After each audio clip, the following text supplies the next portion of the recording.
देंगे जी? नहीं, थोड़ी देर बाद जी। शहजाद अकबर साहब देते हैं जी, सबको मौका देते हैं। ये थोड़ा वजाहत कर ले जी प्लीज।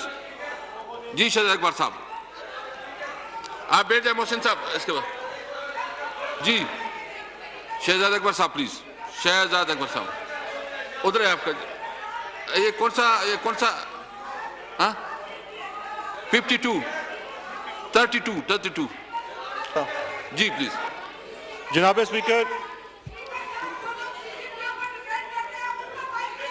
Ji please. अगर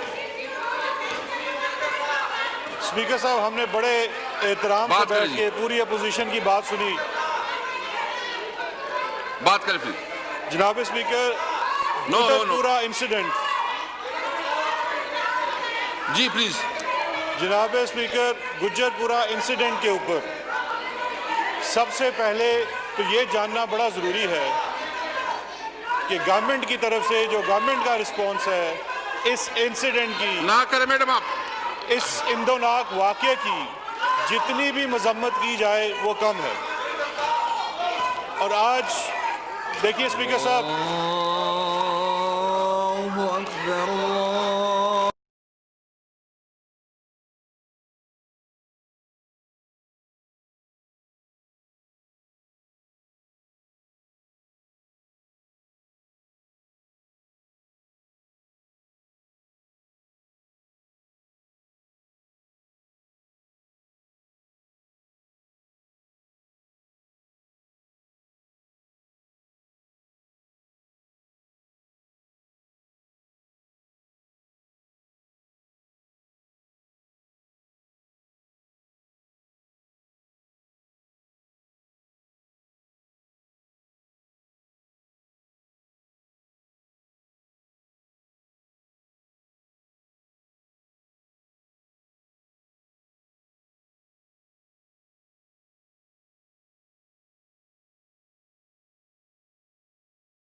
जी शहजाद अकबर साहब प्लीज। अब स्पीकर, गुज्जरपुरा इंसिडेंट के ऊपर इस इंदोनाक वाक़या की उसको पूरा हक है अपना मौक़िफ़ दे जी। जनाब स्पीकर, इंदोनाक गुज्जरपुरा वाक़े के जो इंदोनाक वाक़या है इसकी जितनी भी कंडेमनेशन की जाए वो कम है। और ये एक प्राइमरी रिस्पॉन्सिबिलिटी है स्टेट के तमाम ऑर्गन्स की, चाहे वो लॉ इन्फोर्समेंट एजेंसीज़ हैं, चाहे वो एग्जीक्यूटिव है या वो लेजिस्लेचर है या ये एक माशरा है। तमाम को इसकी पूरी एक रिस्पॉन्सिबिलिटी लेनी है और इसमें हमें किसी तरीके से भी, किसी तौर से भी शर्माना नहीं चाहिए। जनाब स्पीकर, चूँकि ये एक मोशन मूव की गई थी डिस्कशन के लिए इंटीरियर की तरफ से, तो इसमें अगर मेरी बहनें सुनना चाहें तो अपडेट है कि इसमें जो इन्वेस्टिगेशन के अंदर जो इस वक्त फर्दर अपडेट्स हैं वो मैं इस ऐवान के गोशे गुजार करना चाहता हूँ। जनाब स्पीकर, ये वाक़या 9 सितंबर 2020 को सुबह 3 बजे के करीब उसको मौका है गुज्जरपुरा के इलाके में सियालकोट लाहौर मोटरवे और लाहौर मोटे के बीच में लिंक रोड के ऊपर पेश आया। इस वाक़या इंदोनाक वाक़या के पेश आने के बाद जब रिस्पांस फोर्स वहाँ पहुँची 15 की कॉल के बाद, तो जब इन्वेस्टिगेशन का प्रोसेस शुरू किया गया तो जितनी टेक्निक्स इन्वेस्टिगेशन के लिए हैं उन्हें अपनाया गया। फिंगरप्रिंट्स कलेक्ट किए गए, डीएनए सैंपल्स लिए गए, उन सैंपल्स को फोरेंसिक लैब में पहुंचाया गया और फिर जियो फेंसिंग की टेक्नोलॉजी के तहत जो उस इलाके में एक्टिव फ़ोन्स थे उस टाइम के, उनकी तमाम डेटा लिया गया और 5 किलोमीटर के रेडियस में डिटेक्टर्स के साथ, पुलिस डॉग्स के साथ एक सर्च का सिलसिला शुरू किया गया।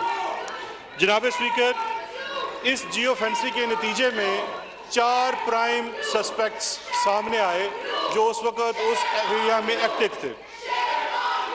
उन 4 सस्पेक्ट्स में से एक सस्पेक्ट आबिद मली भी था। उस आबिद मली के डीएनए सैंपल्स इमीडिएटली मैच कर दिए गए और वो आज से 2 दिन पहले लाहौर पुलिस की तरफ से मीडिया को भी जारी कर दिए गए। जनाब स्पीकर, इस इन्वेस्टिगेशन में, इस प्रोसेस के बाद जो दूसरा एक अहम इसमें पेशरफ्त हुई, जियो फेंसिंग का एक और सस्पेक्ट शफकत वल्द अलादिता कल रात पुलिस ने ज़ेर हिरासत लिया। ज़ेर हिरासत लेने के बाद शफकत वल्द अलादिता के जो डीएनए सैंपल्स हैं वो क्रॉस रेफरेंसिंग के लिए मौका से भेजे गए। उसके सैंपल्स मैच कर गए हैं, उसने कन्फेशन भी कर लिया है और वो he is one of the 2 rapist. ये अभी थोड़ी देर पहले आईजी पंजाब पुलिस से मेरी बात हुई है, उन्होंने ये इंफॉर्मेशन शेयर की है। इस डेटा के ऊपर, उस जियो फेंसिंग के डेटा के ऊपर, फिंगरप्रिंटिंग्स के ऊपर एक सस्पेक्ट इस वक्त गिरफ्तार कर लिया गया है। इसी वाक़े का दूसरा सस्पेक्ट आबिद मली एट लार्ज है और उसको अरेस्ट करने के लिए मुख्तलिफ टीमें बना दी गई हैं। एक और चीज़ जो मैं इस ऐवान के गोशे गुजार करना चाहता हूँ कि एक स्पेशल इन्वेस्टिगेशन टीम बनाई गई। उस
मैं दिन मोबाइल ले दहाड़े लूंगा आपसे। मैडम, आप ना खवातीन के करें। ऊपर गोलियां चलाई। मैडम शुजा, इस मुल्क सुधारना में करें इस तरह। अकाउंटेबिलिटी मैं और मोबाइल ले पुलिस लूंगा। अकाउंटेबिलिटी का ना करो। प्रोसेस तब स्टार्ट होगा जब उन लोगों को कैफरे किरदार तक पहुंचाया जाएगा जिन्होंने सियासी वर्कर्स को अपने सियासी हक के इस्तेमाल करने के ऊपर, जिनके ऊपर दिन दहाड़े गोलियां चलाएगी, वो भी मेरी इन बहनों की तरह खवातीन थी, उनको गोलियां मारी गई। और किसके हुक्म पे मारी गई? चीफ मिनिस्टर और लॉ मिनिस्टर के हुक्म के ऊपर मारी गई। उसके ऊपर आज तक वो जवाब मांगते हैं। ये अकाउंटेबिलिटी जनाब स्पीकर जब तक नहीं होगी अक्रॉस द बोर्ड, हम उस वक्त तक किसी भी नतीजे पे नहीं पहुंच सकेंगे। जनाब स्पीकर, मैं यहाँ पे CCPO लाहौर के वाक़े की भी बात करना चाहता हूँ। जो बयान CCPO लाहौर की तरफ से दिया गया, उसको हर मौके पे मैंने भी कंडेम किया, हमारे कैबिनेट के तमाम अरकान ने भी कंडेम किया, और हमने अपनी कंडेमनेशन उस तक डायरेक्ट भी पहुँचाई, और इंस्पेक्टर जनरल पुलिस ने उसको एक्सप्लेनेशन लेटर भी इशू किया। वो एक्सप्लेनेशन आज लाहौर हाई कोर्ट में भी पेश की गई और उसका उससे जवाब लिया जाएगा। लेकिन इस इन्वेस्टिगेशन को जो हेड कर रहे हैं वो DIG ऑपरेशन है। जनाब स्पीकर, मैं आज आपके तवज्जुह से इस ईवान से ये भी पूछना चाहता हूँ कि ज़रा इस जमात का लाहौर में ये दर्द इस वाक़े की वजह से नहीं है। इस जमात का ये दर्द उस वक्त से शुरू हुआ जब इन्होंने कौमी इदारों के ऊपर पथराव किया, उनके ऊपर हल्ला बोला, और एक ने लाहौर पुलिस के सरबराह ने आके इनको हेड ऑन लिया, इनकी बेल्स कैंसिल हुई। और इस वाक़े से पहले इसी ऐवान के एक मेंबर जो इनकी पार्टी के लीडर हैं, उन्होंने धमकियां दी इसी CCPO को, और मुझे भी धमकियां दी। लेकिन जनाब स्पीकर, अगर कोई शख्स अपने कानूनी हद से तजावज़ करता है, अदालतों के दरवाजे खुले हैं। हम आज 18वीं तरमीम के बाद किस तरह से सूबाई मामलात के ऊपर कहते हैं कि उनको नेशनल असेंबली में तलब कर लिया जाए? या हमारी यादाश्त ख़त्म हो गई है, या हम बड़े सिलेक्टिव यादाश्त के हामिल हो गए हैं। जनाब स्पीकर, ये मसला आज बड़ा अफसोस का मकाम है।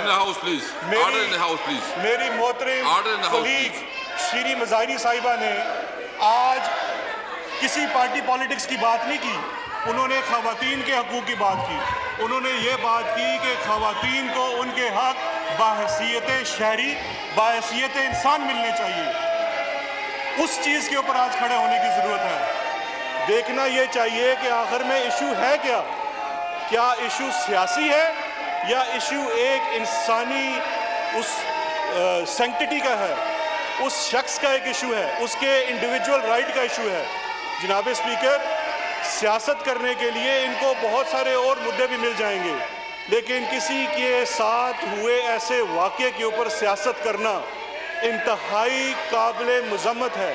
और आज पाकिस्तान की अवाम देख रही है कि उनके मुंतखब करदा नुमाइंदे अपने ज़ाती मफाद और अपने ज़ाती तहफ़्फ़ुज़ के लिए किस तरह से वो इस ईवान का इस्तेमाल कर रहे हैं। जनाब स्पीकर, मैं आखिर में सिर्फ ये कहना चाहता हूँ कि इंशाअल्लाह जो जितनी सेंसिटिविटी हमने